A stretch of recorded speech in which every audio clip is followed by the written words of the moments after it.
morning, everybody. I'm going to call to order this meeting of the Shad and River Herring Management Board.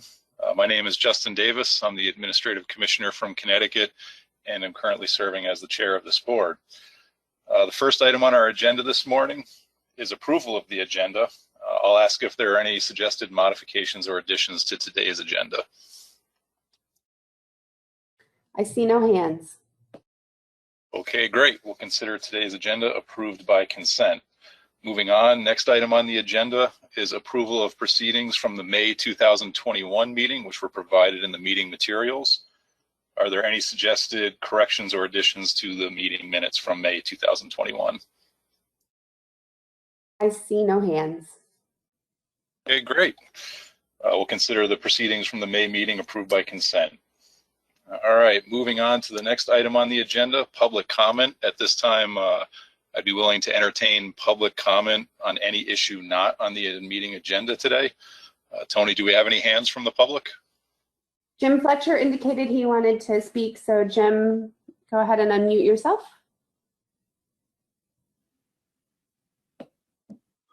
This is James Fletcher. You're talking about shad and river herring, and we are not talking about what the wastewater treatment calls PFAS. They are long-lasting chemicals that show up in the water and affect everything, humans and fish. And it's amazing that the Atlantic salmon was affected by the same type of chemical when they sprayed it for the spruce budworm. And is it any chance that the Shad and River Herring Management Board can have the habitat people specifically look at these chemicals? Because as long as they're going into the water through the wastewater treatment system, trying to rebuild the shad and river herring is not going to work. A lot of these chemicals, depending on which species or which type of chemical it is, affect the ability of the shad and river herring to osmosis regulate either when they're going to sea as young fish or when they're coming back to spawn. So is there any chance that the shad and river herring can specifically ask habitat to look at these chemicals? And it's PFAS is what the wastewater treatment uses. So I would ask that if we're going to try to do anything with shad and river herring, first we've got to find out what's affecting their ability to reproduce and get in and out of the fresh to brackish water. Thank you for your time. Thank you, Jim, for providing that perspective. Tony, do we have any other hands from the public? I don't have any additional hands. Okay, thanks. So we'll move on to the next item on our agenda, which is a presentation from the chair of our technical committee, Brian Nealon, concerning American shad habitat plans and updates.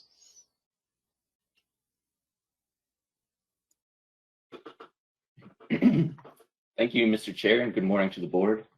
My name is Brian Nealon, the TC rep from New Jersey and current TC chair. Today, I have for you 3 presentations to go over. We're going to start with a review of recently submitted habitat plan updates from a few states since the last board meeting. So we can go to the next slide. Just a little background here. Under Amendment 3, all states and jurisdictions are required to submit habitat plans for American shad. They're meant to contain a summary of information on current and historical spawning and nursery habitat, threats to those habitats, and any habitat restoration programs currently are going on in the state or have in the past. In February 2020, the board agreed that these plans should be updated every 5 years or so, similar to how we do our SFPs, and asked the states to update existing plans originally approved in 2014, and for the states with missing plans to submit their plans ASAP. Since then, the board has approved 12 plans and updates for the states and river systems listed below. And today we have another 3 we're going to review. So we can go next slide. So today, we have 3 plan updates for board consideration. Last month, the TC reviewed the plans from the following jurisdictions. So Virginia, DC, and from New York, a plan for the Hudson River. The TC recommends, after reviewing this, TC recommended that the board approves all plans and updates. Go next slide. So we'll dive right in. We can start with the Virginia plan on the next slide. So for the Virginia plan update, their plan covers the main tributaries to the Chesapeake Bay, in this case, the James, York, and Rappahannock rivers. The 2021 Habitat Plan updates information on existing threats identified in the previous report and also identified some new additional threats. Just some highlights here from the plan update. The first additional threat was in-river construction and blockage to migration. They felt that projects such as bridge and tunnel construction, maintenance, dredging, and other work, in-water work, have the potential for disruption of American shad migration, both from direct and indirect factors. Some of these examples were acoustic interference or habitat alteration. They plan on addressing this threat through the enforcement of time of year restrictions on in-water development and case-by-case consideration of appropriate mitigation measures for individual projects. Another threat they identified in this plan update was agricultural or industrial water intakes and discharges. Systems used by American shad are subject to significant withdrawals within this area that may have effect on spawning and nursing habitats. The recommended action was in the plan was to address this threat. Was to include developing a better understanding of the amount of water intakes for agriculture, particularly in tidal streams and rivers that support American shad, spawning in nursery grounds, and survey to better understand the effects of these threats. So those are the updates for the Virginia plan. We can go to the next slide and go on to the DC plan. So as I said, the DC plan was also, this is an update. It covers the portions of the Potomac and Anacostia rivers, which fall within the borders of the District of Columbia. The updates from the previous plan include the completion of a dredging channelization project associated with the runway extension at Reagan National Airport. There's also an update on an invasive species stomach content study. I believe they're mostly looking at invasive catfish species, so in this area, blue and flathead catfish. And the study is to better understand the effects of invasive predators and what they may have on resident anadromous species. So they're still collecting samples. They mentioned they have at around 1,000 stomachs at this point, so should have some good data for us on that soon. I think a lot of states are starting to see issues with invasive, especially these species of catfish. So that's the DC Habitat Plan update. We can move on to the Hudson Plan. So this was a new plan submitted by New York for the Hudson River. So this one's, I'll go over this one a little more in depth since it's brand new. We could start with the habitat assessment. For the habitat assessment, it was determined that American shad currently have access to 91% of historical main stem Hudson River habitat. This is up to, from the mouth of the river up to the Troy Dam. So they still have access to a good amount of habitat, but the conversion of habitat during the dredging and channelization of the upper portion of the estuary during the past century has resulted in the loss of preferred habitat. Next slide. So New York did a pretty thorough threat assessment. Here are some of the highlights from that threat assessment. They looked at impingement and entrainment as a major source of possible mortality, with water withdrawals may have had a significant impact on year class strength, with some reductions ranging from 16 to 52% reduction in year class strength as a result of impingement and entrainment mortality. They looked at anthropogenic habitat changes, so dredging and channelization of the main stem Hudson River, and adjacent land use changes have resulted in the change and degradation of preferred habitat used by American shad, especially for spawning and nursery habitat, including a loss of 57% of intertidal shallow water habitat down north of the city of Hudson. So that's important nursery habitat there. And then they also identified other threats similar to what we're seeing up and down the coast, of course, climate change issues and invasive species. Next slide. So New York has some habitat restoration programs happening or have been completed in the recent past. Within the Hudson River, there are significant and ongoing efforts to understand and reduce the impacts of threats to American shad and spawning nursery habitats. Just a quick rundown on some of the restoration plan highlights. This includes the removal of 9 dams within the Hudson River estuary since 2016, opening up some important nursery habitat, including restoring vegetated shallow water and intertidal habitats. They highlighted a side channel restoration project completed in 2018 at Gaze Point near Coxsackie, New York, which I think was a bit of a pilot project for them, and I think went pretty well, so they should be looking to do similar restoration projects in the near future. So that's the rundown of the Hudson plan. We can go to the next slide,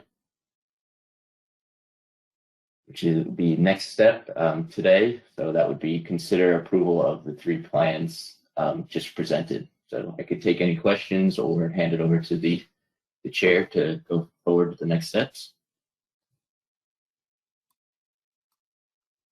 Thanks, Brian. I'll ask the board if anybody has any questions for Brian on the presentation to this point.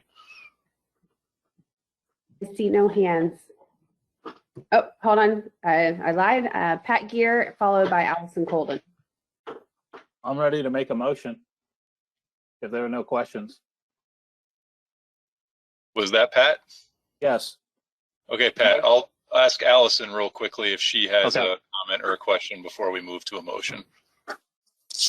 I just had one quick question, and maybe it's good that Pat is on his mute button. My quick question for you was, I know Virginia is in the midst of working on a shad habitat restoration plan, so I was just wondering if any of that was reflected in here, or if that would be in the next round of updates.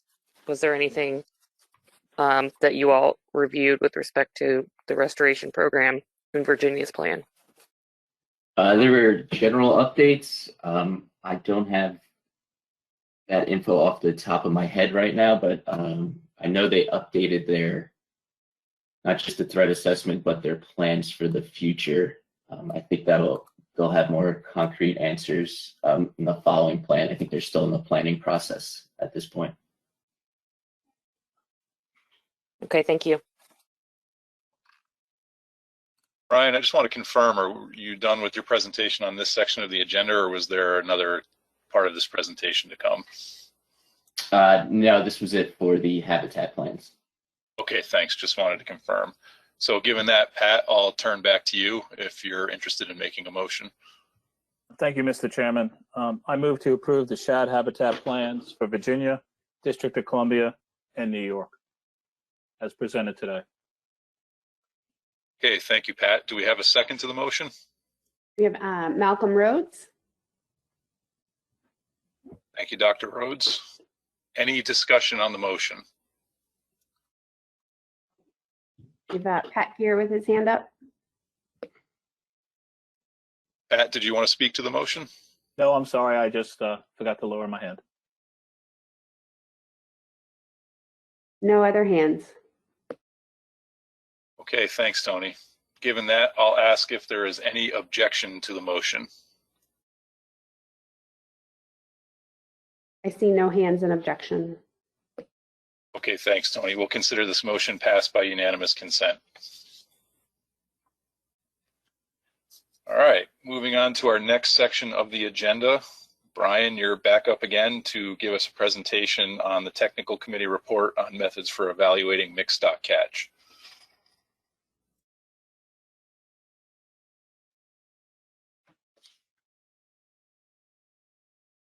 Alrighty, thank you again, Mr. Chair.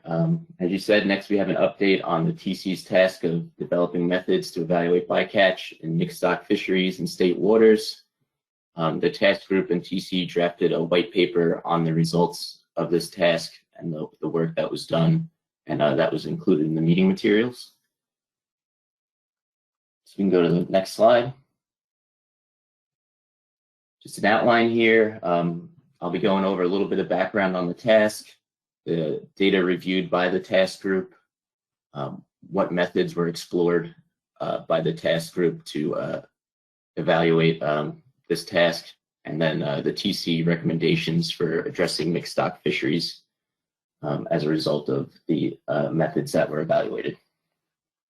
So you can go to the next slide. So a quick rundown of some background here on the task.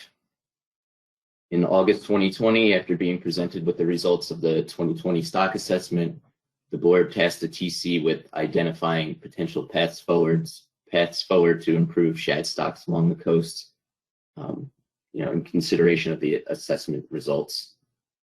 Some system-specific TC recommendations were presented at the February 2020 meeting. And also at this meeting, the TC identified a need to understand and reduce impacts to external stocks of shad that were harvested in directed mixed stock fisheries. The board then tasked the TC with the task we're about to go over here, so developing methods to evaluate bycatch removals in directed mixed stock fisheries in order to better understand and possibly reduce any of the impacts. This presentation details the results of the work done for this task. Go next slide. So to address this task, the working group developed a roadmap outline to focus the scope of the task and guide discussion. So we defined goals and expectations. We identified known or potential mixed stock fisheries. We collected available data that might be relevant to understanding or identifying mixed stock fisheries, determined the feasibility of developing modeling methods to estimate composition of mixed stock fisheries, and we evaluated novel or existing methods of reducing or eliminating any of the effects of mixed stock fisheries. And where we finished up and where we are today is we developed recommendations for the board on eliminating mixed stock fisheries or recommending research priorities going forward to address this task. So we can go next slide. So during our data assessment, the task group collected data sets from up and down the coast that could be useful for identifying and quantifying mixed stock fisheries. From the data we received, using the tagging studies and genetic analysis, this provided useful information for identifying mixed stock fisheries in the Delaware Bay and the Winyah Bay. For this task, the Delaware Bay was evaluated given the quantity and quality of data available from this system. We had commercial landings from New Jersey and Delaware. We looked at back to 1988 to the present. We had some tagging studies for back in the 90s to the present from New Jersey. A few different DNA analysis studies for identifying stock composition and stock assignment, and then some long-term general abundance surveys, including ones from added basin stocks. Specifically, we looked at New York. So next slide.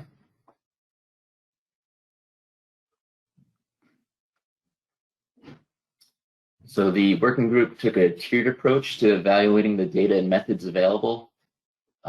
3 tiers were developed based on the following criteria: quantity and quality of data currently available. So tier 1 was what sort of analysis we could do right now, given the data we currently have available. Second tier was data that could be reasonably collected without significant changes in a near-term effort. So essentially, what could help improve analysis with a minimal to moderate increase in effort. And then our third tier were the ideal collection efforts that would provide information necessary to support more robust modeling efforts, such as, for example, a statistical catch-at-age model. Okay, so we can go next slide. So the first tier, which was analysis we could do right now given the available data, the task group explored developing a relative F with a static genetic proportion based on historical tagging data. A relative F is simply calculated by taking harvest and comparing it to some fishery independent abundance index. This would limit relative F to a level established post hoc, and any management triggers would have a non-biological rationale. In the case of the Delaware system, a static percent of total catch was assigned to the Hudson stock based on tagging surveys. So we looked at total catch in the Hudson. We looked at our tagging studies that showed, depending on the year, X amount of Hudson stock was made up part of the total harvest, and that was compared to an adult abundance index from the Hudson River, and the resulting value represents a Hudson stock specific relative F. From here, an average relative F for the time series can be generated, and then obviously from there you could consider developing benchmarks and triggers based on this time series when harvest levels were deemed to be appropriate. So that was the first tier, as I said, what we could do right now given the available data. We can go to the next slide. So for our second tier, task group explored the viability of a relative F with a time varying stock composition. Again, this is relative F, so it's the same general method as the previous tier, but would require regular genetic sampling or tagging studies to better inform the yearly added basin composition within the mixed stock fisheries. So you can get a year-on-year percentage of assignment versus the previous method, which relies on an average composition over the entire tagging survey time series, or you could use this small single-year snapshot genetic analysis data that we have. This would require more consistent sampling and would allow for year-on-year specific stock composition assignment of catch, with the benefit that yearly assignment likely fluctuates on a yearly basis, so this would account for that. So we can go next slide. So finally, our third tier. This represents the ideal methods for evaluating mixed stock harvests and its effects on added basin stocks. Some of the methods explored were a bycatch impact analysis or a statistical catch-at-age model. These methods would require a significant increase in both fishery independent and fishery dependent sampling effort, as they have a much higher data needs to be able to complete the models. So while the third tier methods would provide the most robust analysis of mixed stock fishery impacts, the required increase in data collection and sampling efforts cannot practically be completed by the agencies involved without a significant increase in both staff time and resources. So we can go to the next slide. So here we have the TC recommendations based on the work done by the task group. So after reviewing the different tiers, the TC recommends that the second tier method be used for evaluating bycatch removals and directed mixed stock fisheries. A reminder, this tier involves developing a relative F index based on increased genetic sampling or tagging efforts, which can provide annual stock composition of mixed stock landings. This method was preferable to the current first tier methods of applying a historical average to the stock assignment based on the tagging and DNA studies we have available, as regular DNA analysis can account for yearly fluctuations in stock composition. The states with mixed stock fisheries would develop management strategies based on these methods to reduce impacts of out-of-basin harvest and mixed stock fisheries. And these strategies should be incorporated into current SFPs when developed.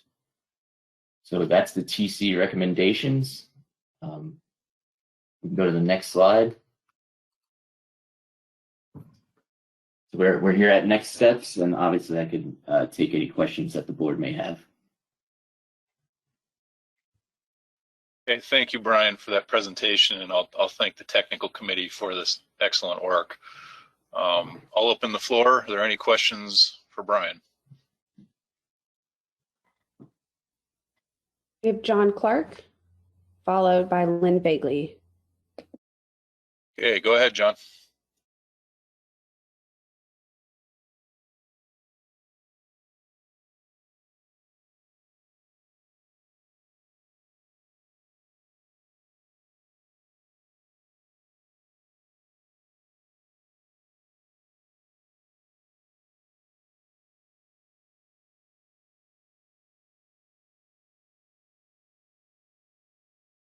Tony, is it just me, or are we not hearing John? I thought it was me. I'm not hearing John. John, you might be on mute. John, can you put your hand back up for me? Oh, there you are. Never mind. All right, John, go ahead. Okay. Yeah, sorry. It said I was muted by the organizer, but anyhow, can you hear me now? We got Gotcha you now, now, John. Okay, great. Thank you, Mr. Chair.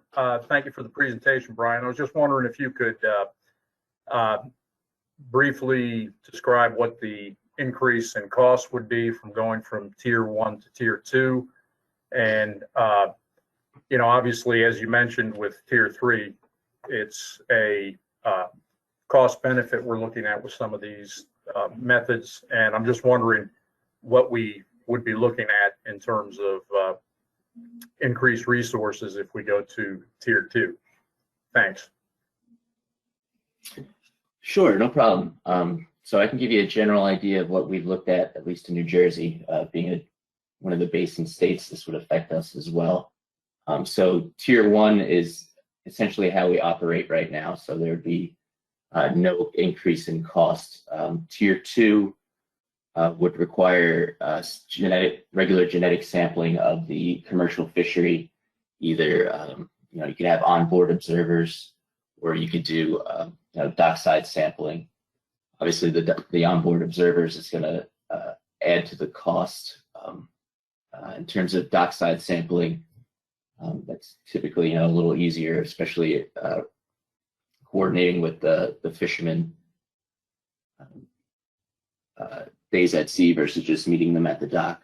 We were looking at approximately, I think, $100 a sample for DNA, and that's from that was with the USGS lab, and they were looking at around that. And I believe we were looking at 500 samples a year, and it was going to be around, you know, $100 a sample for analysis and report each year, around $50,000. So it is an increase in sampling. The TC felt that the increase was the juice was worth the squeeze here in terms of getting that year-on-year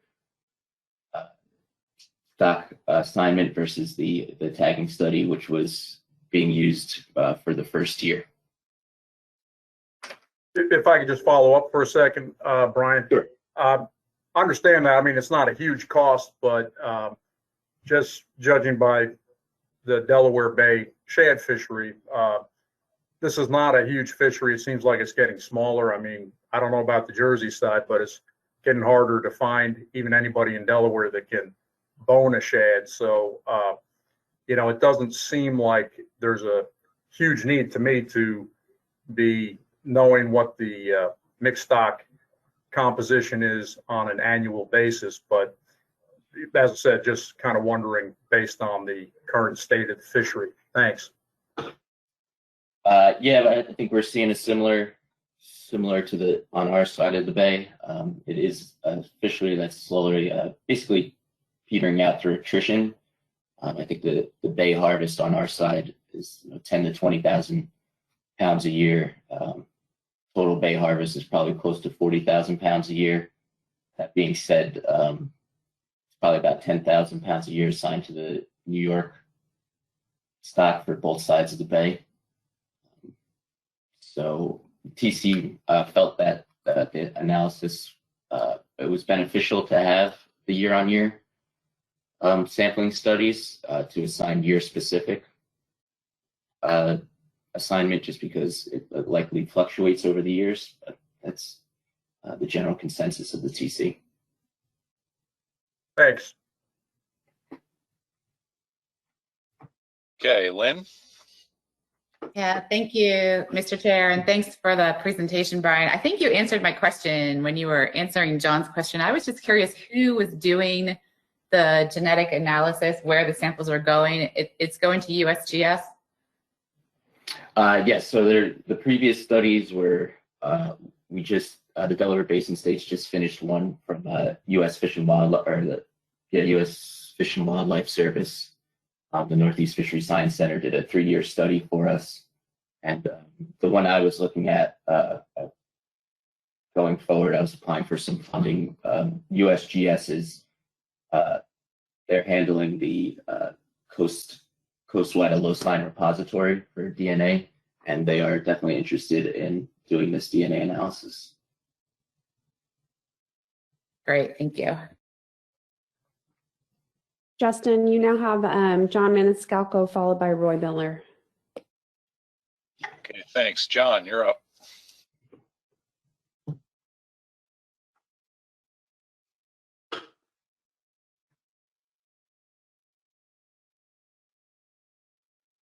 John, I don't think we're hearing you. You might be muted.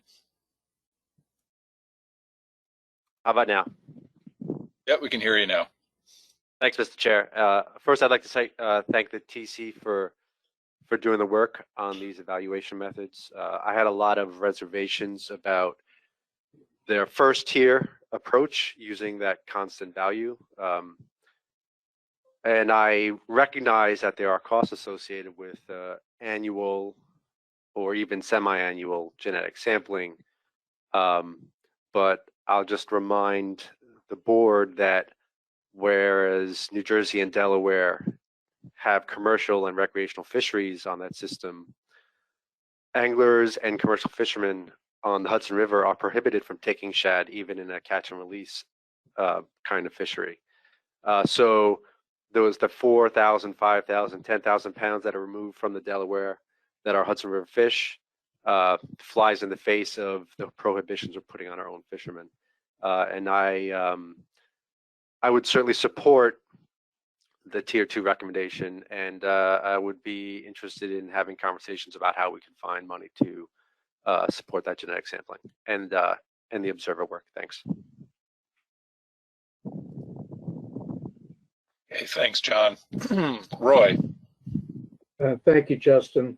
Very quickly, Brian, you didn't mention geographic component to the genetic sampling. Specifically, I'm referring to within the Delaware Bay system.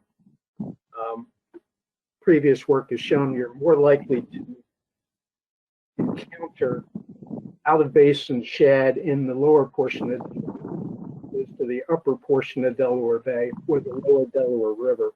So would there, I assume there would be a geographic component to that sampling. Would the emphasis be on the lower bay fishery, such as it is, even though, as already discussed, it's much reduced over the past 20 years? Thank you, Brian. Sure. So I think the best way to go about it would be to target the whole fishery. We have fishermen who land both in the Delaware in the lower bay and the upper bay. The previous genetic sampling study we did took samples from, essentially the mouth of the bay all the way up to close to New York. So for the mixed stock fisheries purposes, we'd be looking at the entire bay as a whole. The bay is where the fishery is being executed. So just to the mouth of the river, where it opens up into the bay, all the way down to Cape May. So we'd like to cover the entire fishery to better understand and kind of get a general idea of the fishery as a whole, not just the lower bay. The genetic sampling showed that we certainly saw added basin harvest in the upper bay as well. It's kind of tiers as you go up the bay into the river. Obviously, the further up you go, the more Delaware River fish you'll be seeing, but you will also see added basin fish in the upper bay as well. And there's a fishery that goes on up there, so we would evaluate that as well. Thank you, Brian. Do we have any more hands, Tony? That's all our hands. Okay, so I think at this point, the board has a decision point here.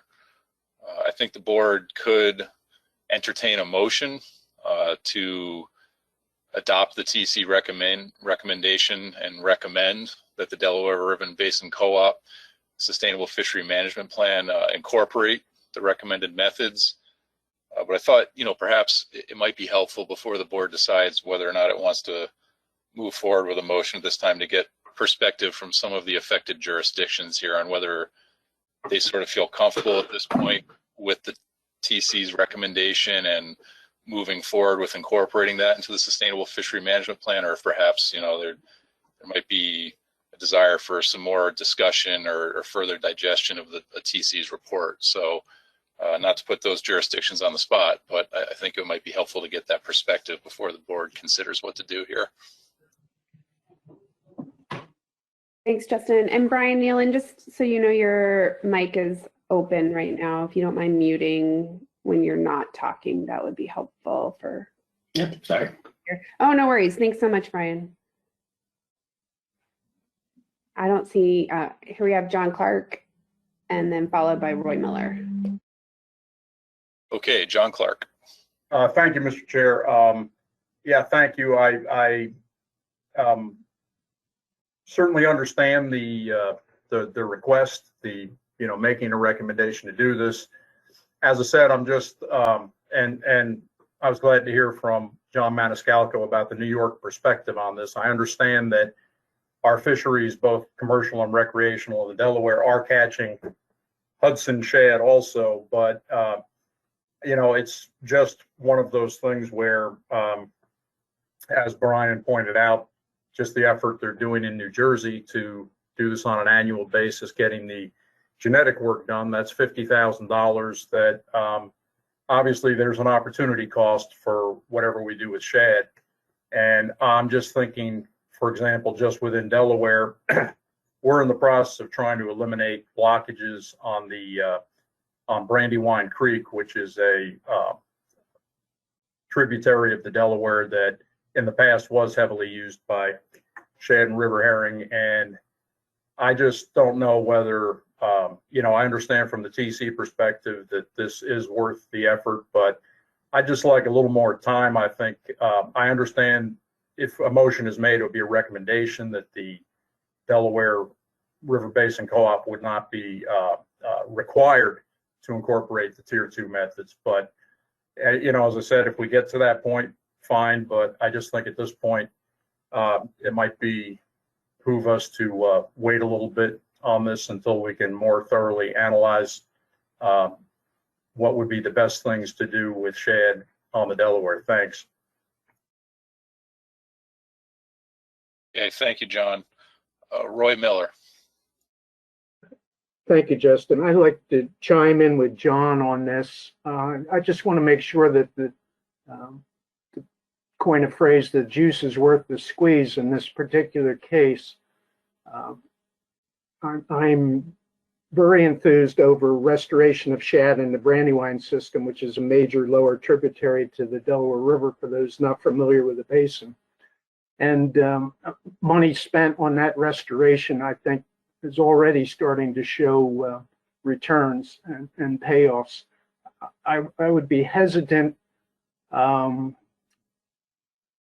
save a few thousand fish that might otherwise be bound for the Hudson system and ignore local restoration efforts for the sake of that effort. So thank you for the opportunity of giving my opinion. Okay, thank you, Roy. Tony, do we have any other hands? John Maniscalco? Okay, go ahead, John. Thank you, Mr. Chair. I understand the costs. In New York State, we're doing coastwide genetic work to better evaluate where Hudson River fish are being caught in fisheries coastwide. We are doing habitat restoration work.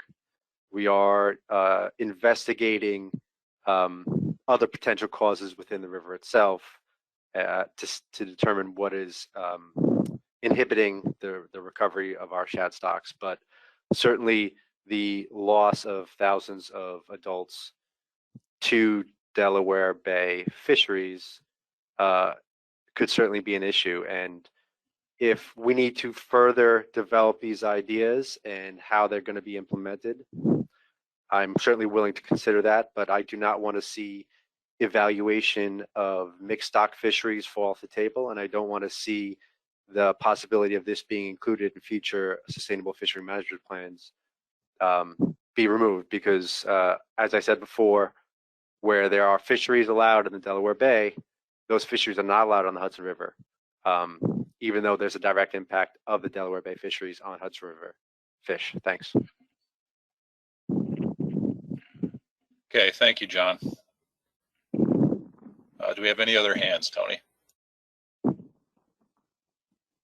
I don't have any other hands. John Maniscalco, don't forget to remute yourself, please. Thank you. That's it. Okay, thanks, Tony. So after hearing those perspectives from Delaware and New York, I think it's fair to say that there's a recognition of the value of this work, of continuing to pursue this line and potentially incorporate it into the Sustainable Fishery Management Plan at some point. Also some concerns about the potential costs of the work, opportunity costs, something I'm sure all of us who work in the agency environment are familiar with. So given those perspectives, I guess at this point, I'll turn it back to the board and ask if anybody would like to make a motion at this time relative to the TC recommendations.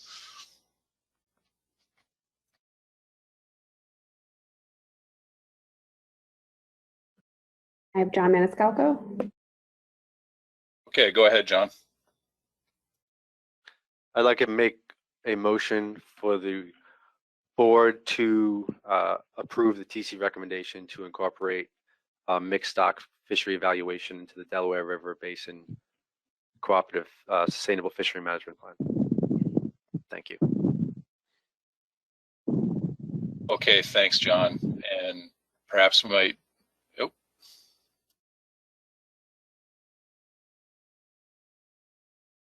Great. So we have a motion on the board made by John Maniscalco. Do we have a second to the motion? Allison Colden. Allison, just to confirm, you're seconding the motion? Yep, that's correct. Okay, great. So we have a motion with a second. This time I'll ask John, would you like to speak to the motion? Thank you, Mr. Chair. I mean, I think I've said my piece already. I'm certainly willing to see this concept further developed, but as I said before, I don't want to see it forgotten. Thanks. Okay, thanks, John. Any further discussion on the motion? Tony, do we have any hands? John Clark? Okay, John Clark, go ahead. Thank you, Mr. Chair. Again, I'm not opposed to doing more sampling, and I understand this is a recommendation. I just thought at this point that, you know, again, I know the Delaware River Basin Co-op is going to meet to discuss the Sustainable Fishery Management Plan. I believe it's next week, and this could very well be part of it. I just didn't think at this point that, as I said, I think this is a little premature, and just to analyze more all the factors involved here. And, you know, I know it's tawdry to have to consider funding it all these times, but there is truly costs as to where we get the most bang for our buck with what we spend on shad and river herring. Thanks. Okay, thank you, John. Tony, do we have any more hands? No additional hands. Okay, given that, I'll call the question. At this time, I'll ask everyone in favor of the motion to raise your hand. We have a minute to caucus, Mr. Chair. Yep, I apologize. We'll give 2 minutes for a caucus. Thank you. Okay, that was 2 minutes for caucus. I'll ask if any states or jurisdictions feel like they need more time to caucus, please raise your hand.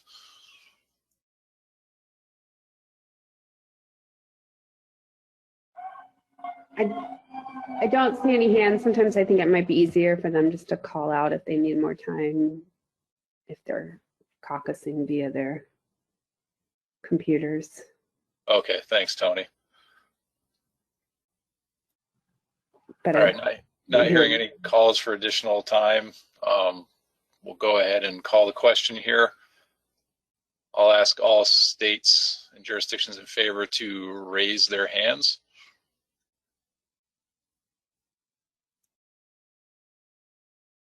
Okay, looks like the hands have settled. All right, I will call out the states and jurisdictions in favor. Georgia, U.S. Fish and Wildlife Service, New Hampshire, Maine, Pennsylvania,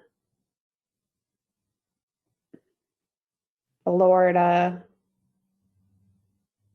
NOAA Fisheries, New York, District of Columbia, North Carolina, Maryland, New Jersey, Massachusetts,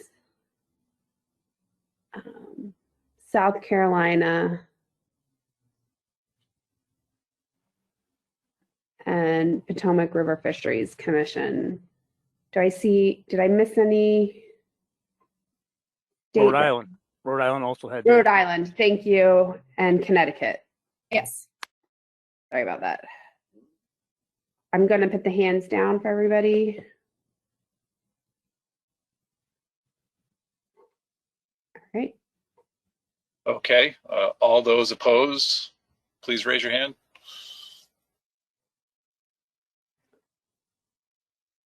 We have Delaware and Virginia.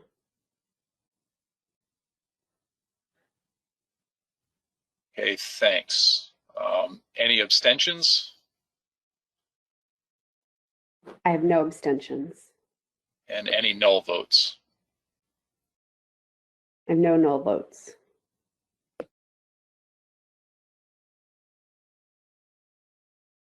Okay, thanks. I believe the motion carries, although I don't have the count. Tony, do you have that?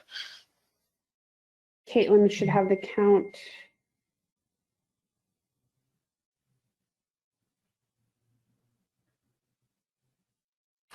Sorry, it's just double counting. I believe I have 16 in favor, 2 opposed. And Mr. Chair, Roy Miller has his hand up. Okay, Roy Miller. Thank you, Mr. Chair. Very quickly, I'm wondering if through the Delaware River Cooperative, perhaps New York might be able to assist the lower basin states in helping fund these studies. After all, it is their shad they're concerned about, and if they're able to help financially or materially in terms of analysis or something like that with that effort, I think that would be a good faith gesture and would be much appreciated. Thank you. And we now also have John Maniscalco. Okay, go ahead, John. Thank you. So Roy, I certainly can't commit to anything, but you're right. It is Hudson River shad that are being taken, and I hope we have some fruitful conversations at the next co-op meeting about how we could get this kind of work funded.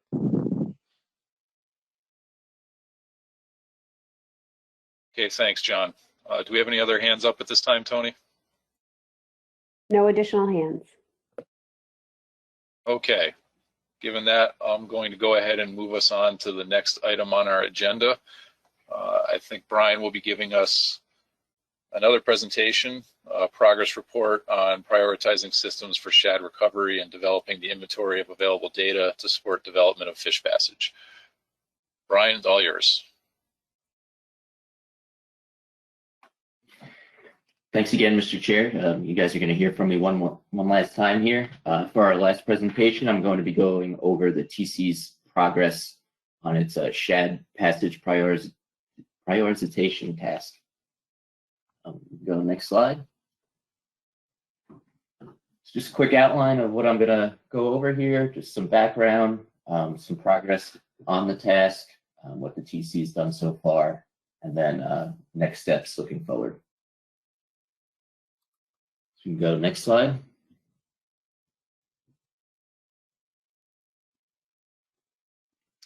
So in August of 2020, the board tasked the TC with identifying potential paths forward to improve shad stocks along the coast, considering the assessment results. Obviously, improving shad passage will directly gets to the heart of this task.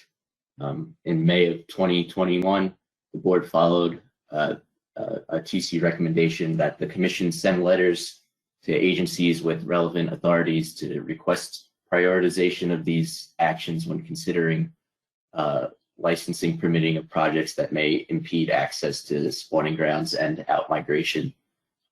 So the TC was tasked with prioritizing systems for shad recovery and developing an inventory of available data that would support the development of fish passage criteria. So next slide, please. The Commission sent a letter in June of 2021 to the Fish and Wildlife Service supporting the service's efforts to require fish passage during relicensing of hydropower projects and ensure that performance standards of fishery-related license conditions are met.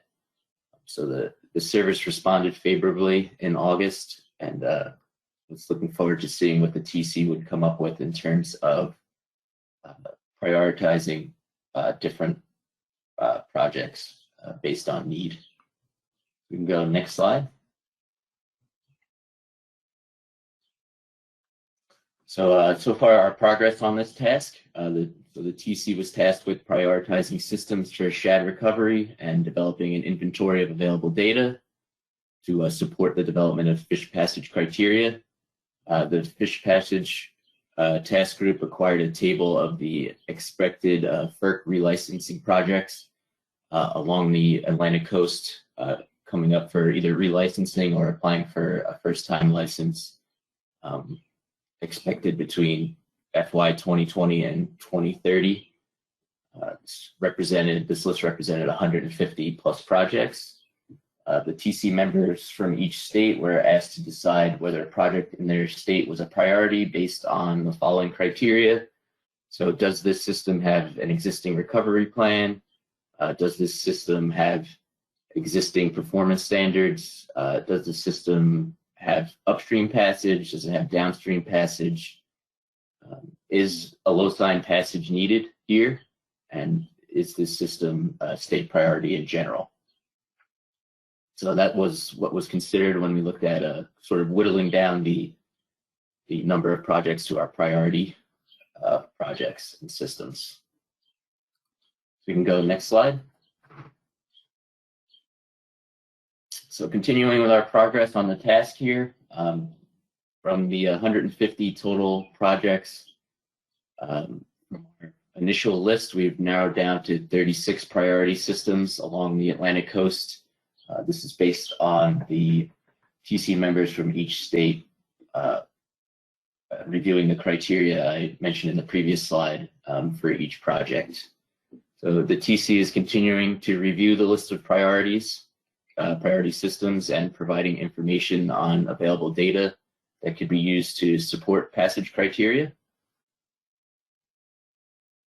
So that's currently where we're at. We're still narrowing down some of the systems. They haven't all been reviewed yet. We can go next slide. So where we are right now, the TC will finalize our list of priority projects and the inventory of available data and provide it to the board for review at the next meeting in terms of the final report, hopefully to be used for prioritizing systems with the upcoming FERC relicensing to have fish passage requirements and as part of their licensing requirements. So that's where the TC is at with this task right now. I could take any questions anybody has. Okay, thanks, Brian. I'll thank Commission staff for their efforts in getting those letters out earlier this year, and thank Brian and the TC. We've certainly been keeping them busy lately with a variety of tasks, so we certainly appreciate all their efforts. I'll open it up to the floor. Are there any questions for Brian?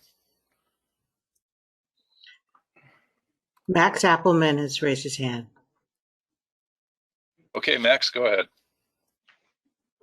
Thank you, Mr. Chair, and thank you, Brian, and another thank you to the TC for working on this. You know, NOAA Fisheries, we still think that the TC is in a unique position to look at the coast, you know, holistically and work towards identifying priority systems and projects.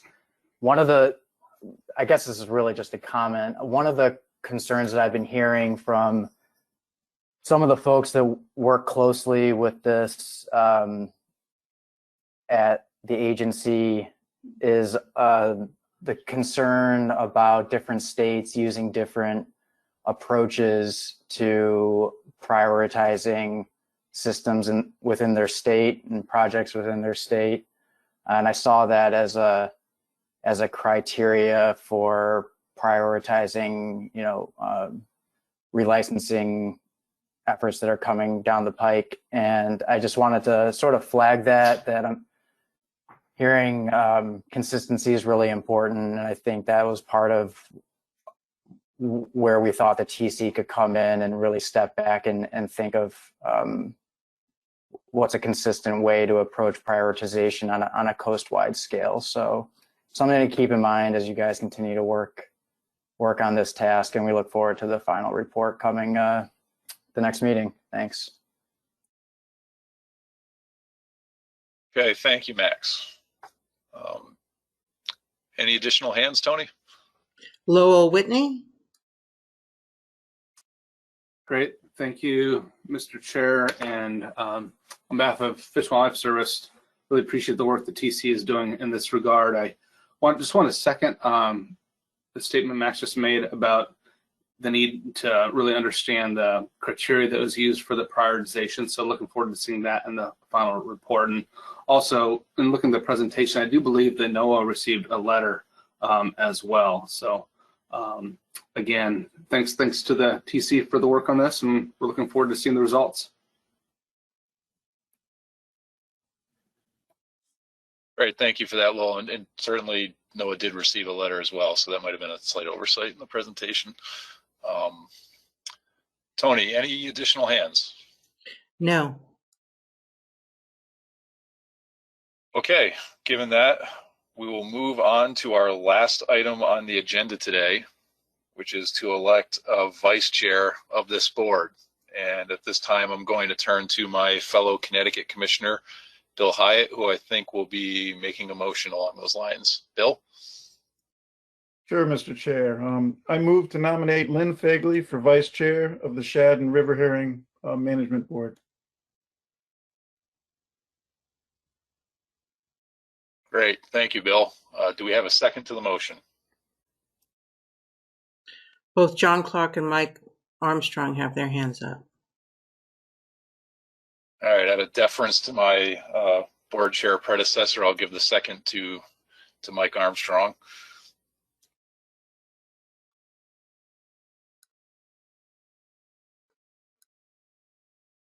I'll ask if there's any discussion on the motion.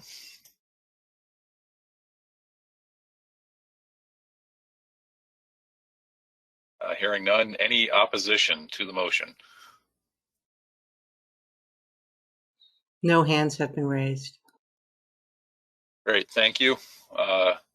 Thanks and congratulations, Lynn.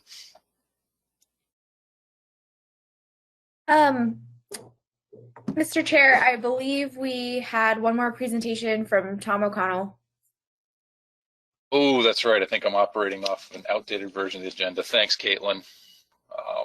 Okay, so at this point, I'll go ahead and ask Tom to give his presentation. Thanks a lot, Mr. Chair. I'm going to try to share my screen here.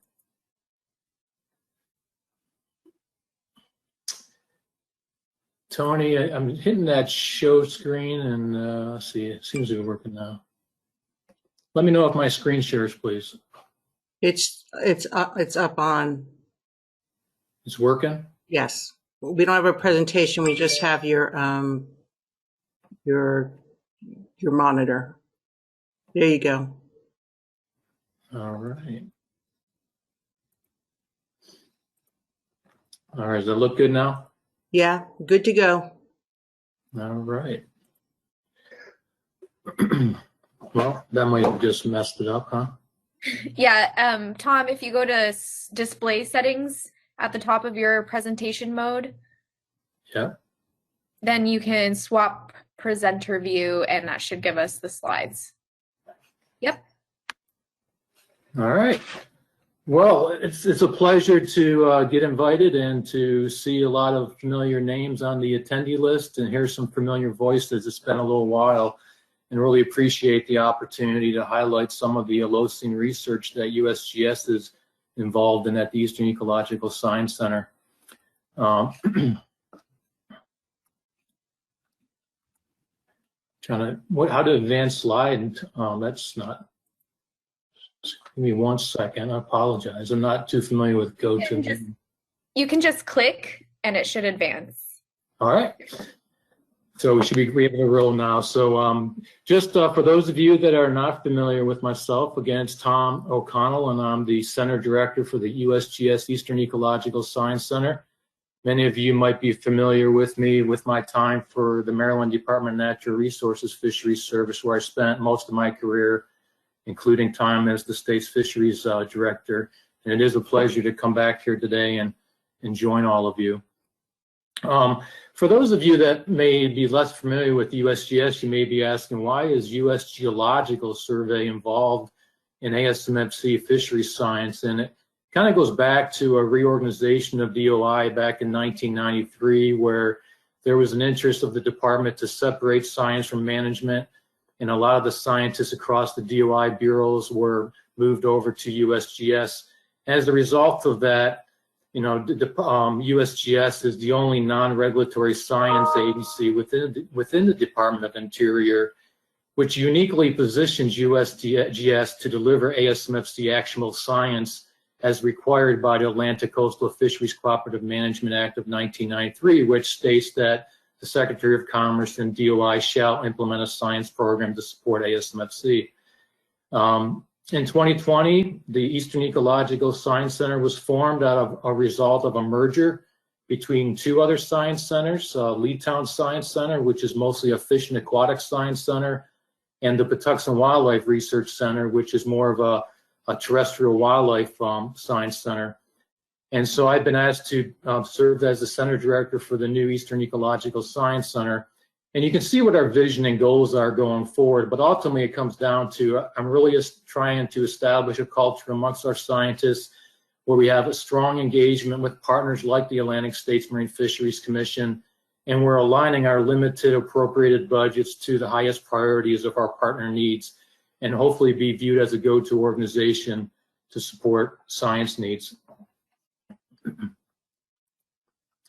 We are located in the eastern U.S. We have 3 main laboratories in West Virginia, Maryland, and Massachusetts, as well as 8 field locations where we have scientists co-located at universities or other science centers.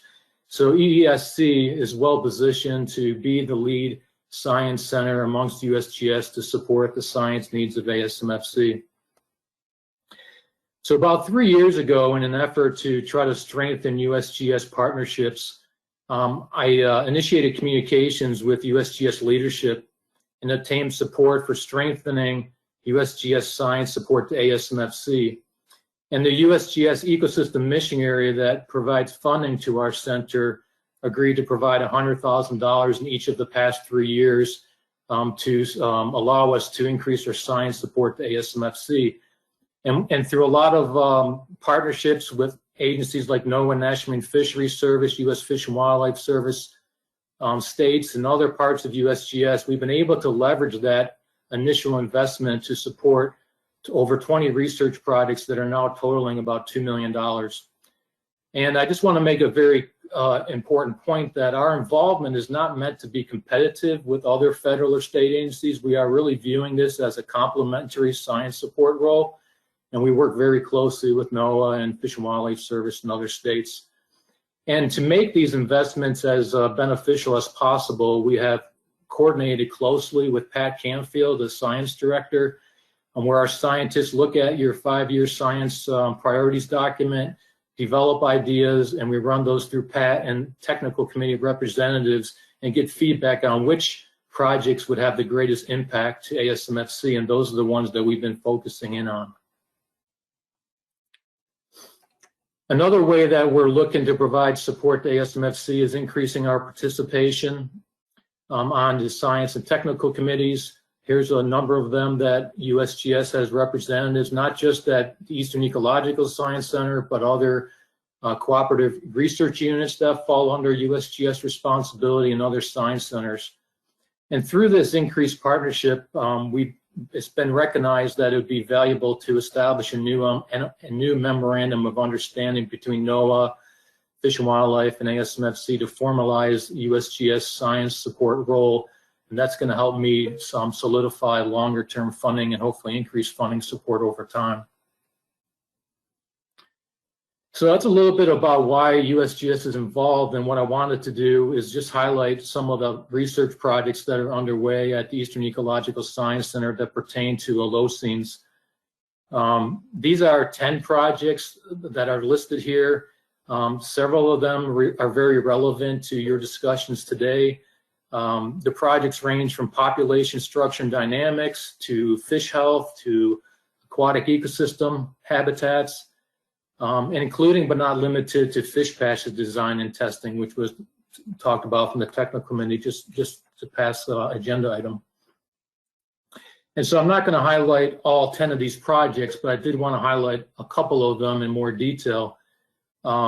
This first project is the Holocene Genetic Stock Identification and Tissue Repository led by Dr. Dave Kazak, who is our center's lead geneticist in the Dr. Tim King Genetics Laboratory. Many of you may have known Tim King over the years.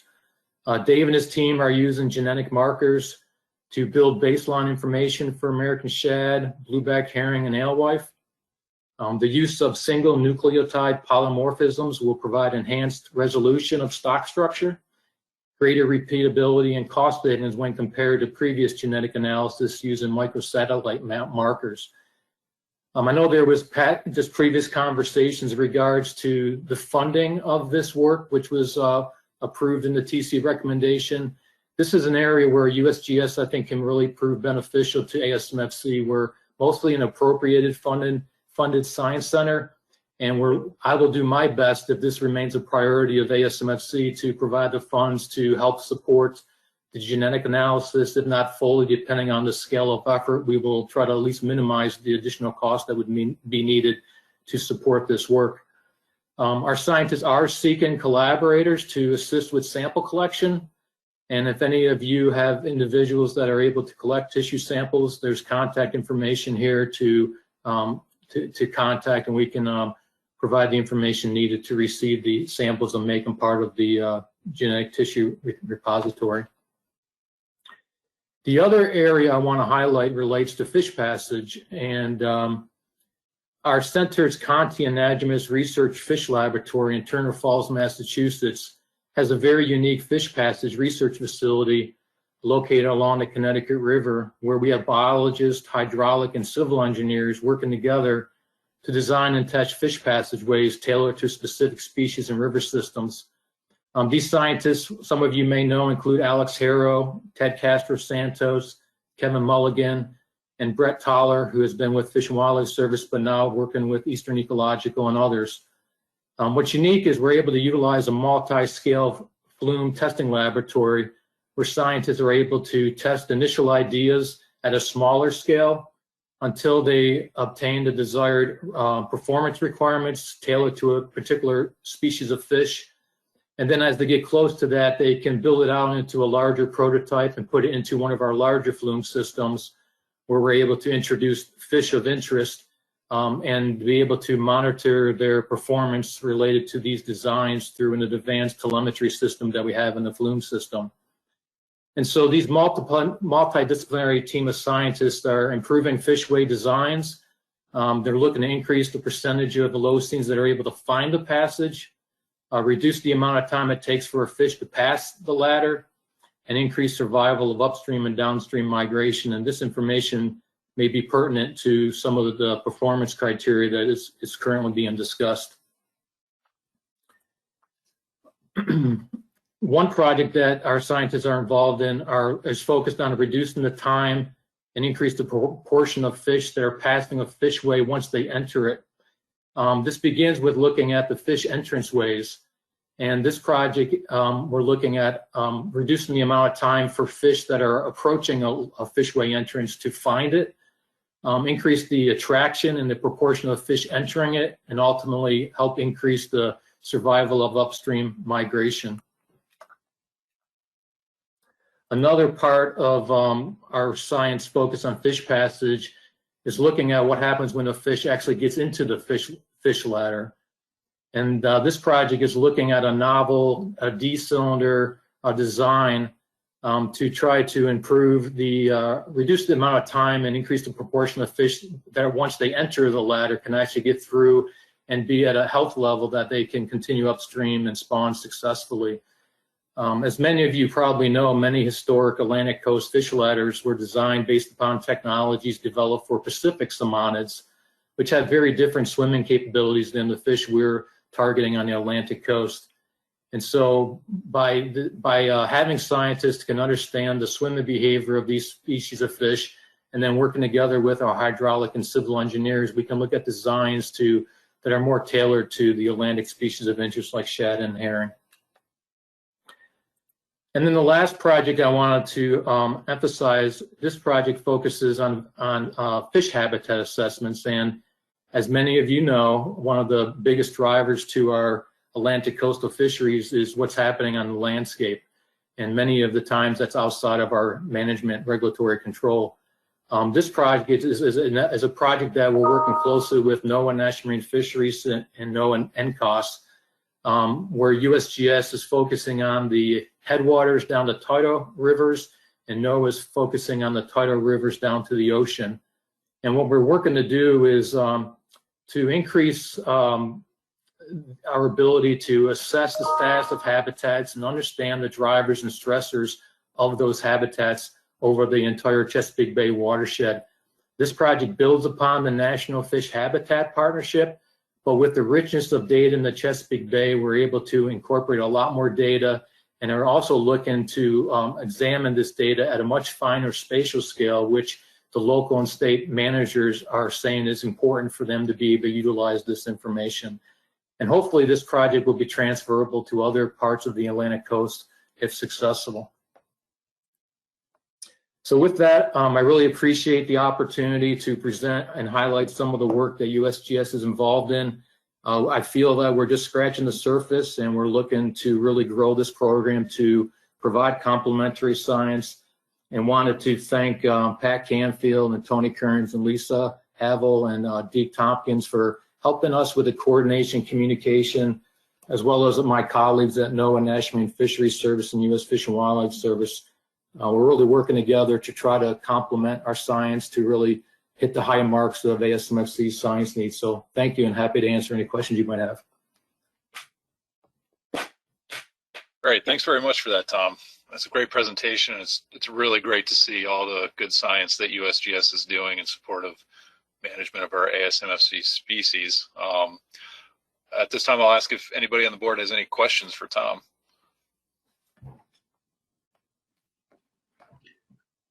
I don't see any hands raised.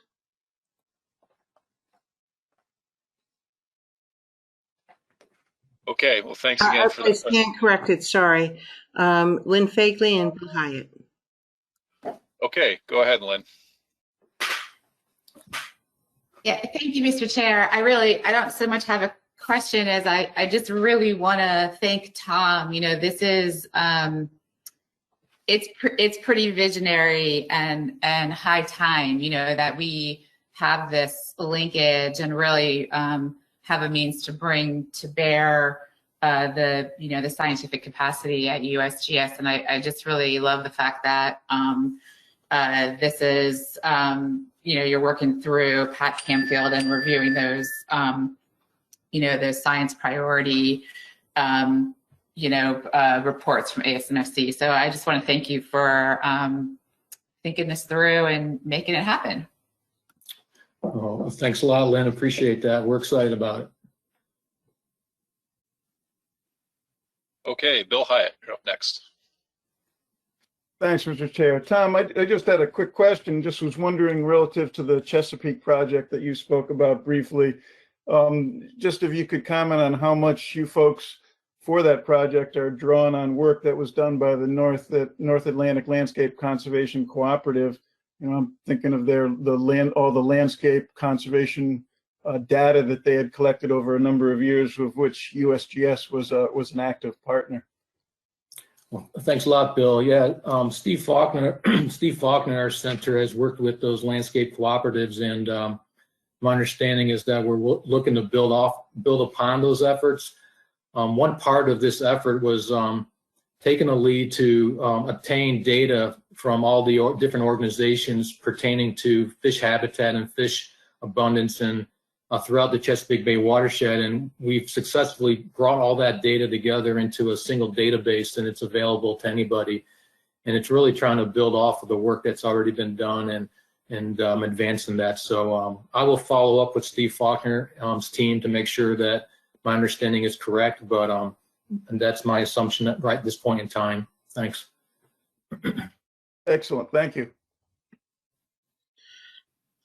Dr. Chair, James Fletcher, there are no board members, but James Fletcher has his hand raised. Yeah, sure. Go ahead, Jim.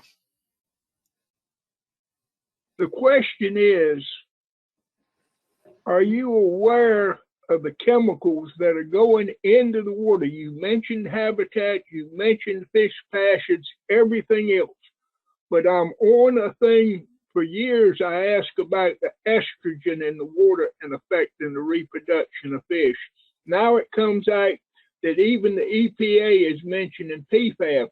But the whole solution to the problem is to stop municipal waste from being dumped into the water and pass it through some type of vegetative material. And all of this is fine to talk about, but it's not a solution. The solution to pollution is pass the water through vegetation. And is it any chance that USG will take on that issue? Thank you for your time. Great question, Jim. Appreciate you bringing it up.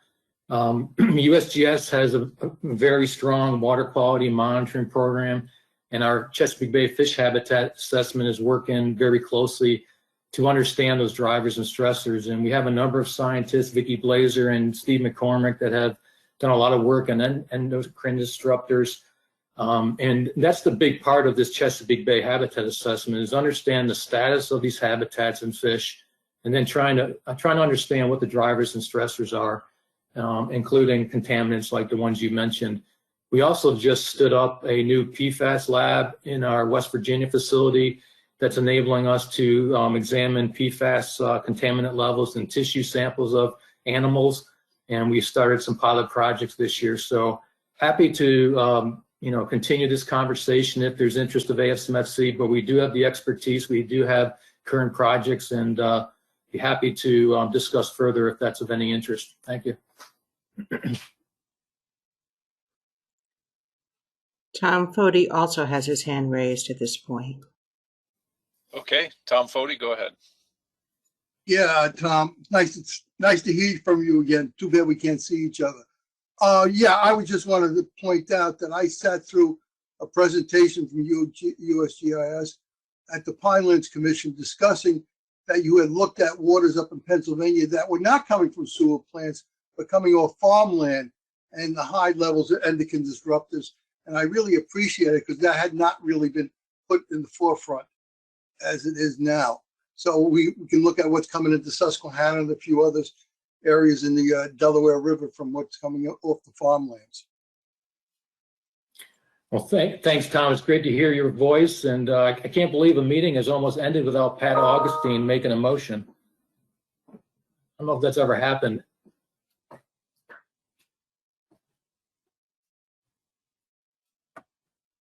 All right. Do we have any other hands? No. Okay. Well, thanks again, Tom, for that presentation and for being here today. Much appreciated. You're welcome. All right. At this time, I'll ask if there is any other business to come before this board today.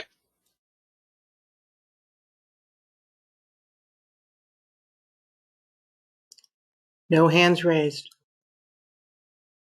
Okay, thank you. Well, then I will thank the board today for a productive meeting. Thank Brian for the excellent presentations and for doing most of the heavy lifting today, and thank Caitlin Starks and commission staff for all their work and support of this board. And with that, I'll entertain a motion to adjourn. So moved. Okay, was that Lynn? Yes, it was. All right. And Cherie Patterson has her hand up as a second. Okay. This board will stand adjourned. Thank you, everybody.